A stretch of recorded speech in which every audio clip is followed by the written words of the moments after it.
lá!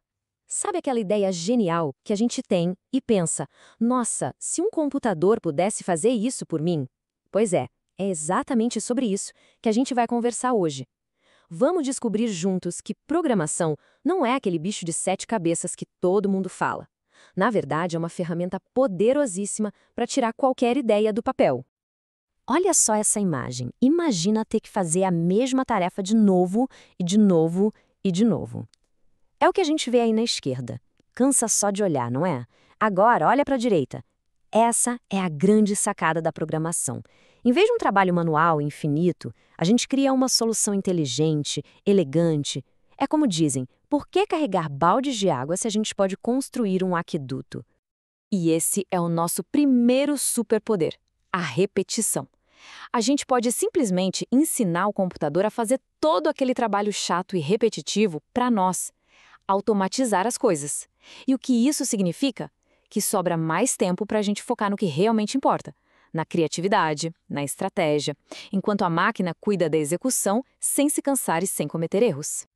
Beleza, vamos ver como isso funciona na prática com esse cachorrinho. Para ele andar de um jeito suave pela tela inteira, a gente precisaria de centenas, talvez, de comandos individuais. Mas com o bloco repita, a gente só precisa dar uma ordem. Ei, computador, faz esse passinho aqui 300 vezes. E pronto! O resultado é esse movimento fluido e contínuo, com pouquíssimos comandos.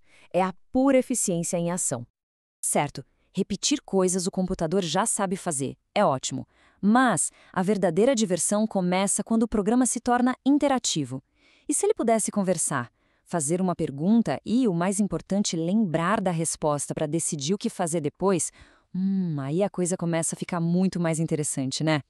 E para ter memória, o programa precisa de um lugar para guardar as informações. Esse lugar tem um nome, variável. A melhor forma de pensar nela é como uma caixinha com uma etiqueta.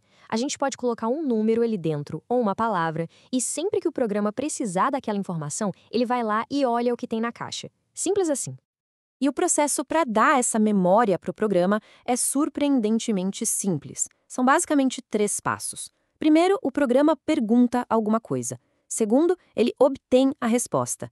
E terceiro, que é o pulo do gato, ele armazena essa resposta naquela nossa caixinha, a variável, para poder usar mais tarde.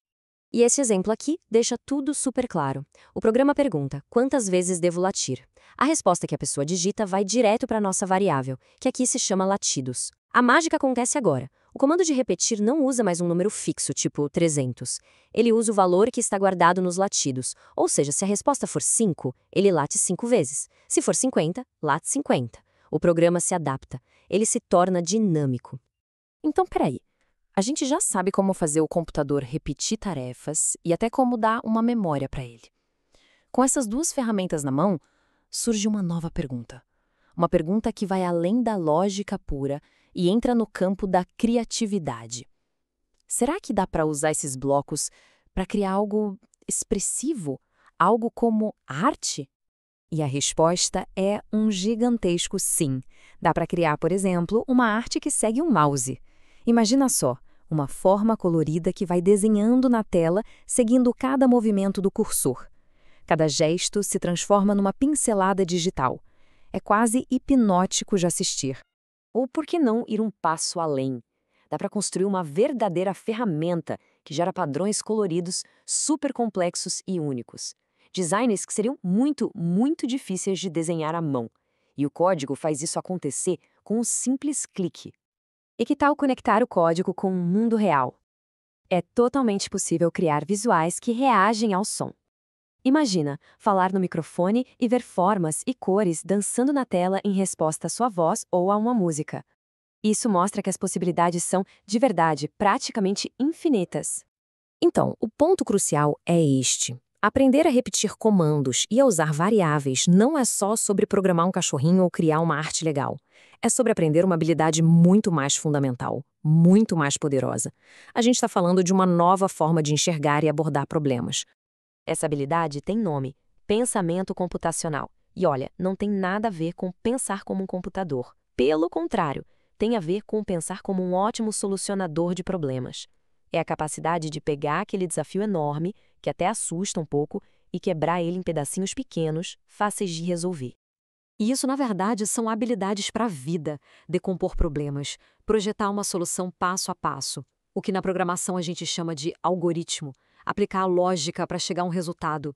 Pensa bem, isso não serve só para quem faz software. Serve para um médico, para um artista, para um professor, serve para todo mundo. E esta frase resume tudo perfeitamente. O objetivo final não é que a gente se torne mais parecido com uma máquina. É justamente o contrário. É usar os princípios da lógica e da estrutura para turbinar a nossa própria capacidade humana de resolver problemas, de inovar e de criar. Então, no fim das contas, a gente viu que a programação é uma ferramenta fantástica para automatizar, para interagir, para criar. Mas no fundo mesmo, ela é uma ferramenta para resolver problemas. Isso deixa uma pergunta no ar, não é? Com uma ferramenta poderosa como essa em mãos, qual seria o primeiro problema que a gente escolheria resolver?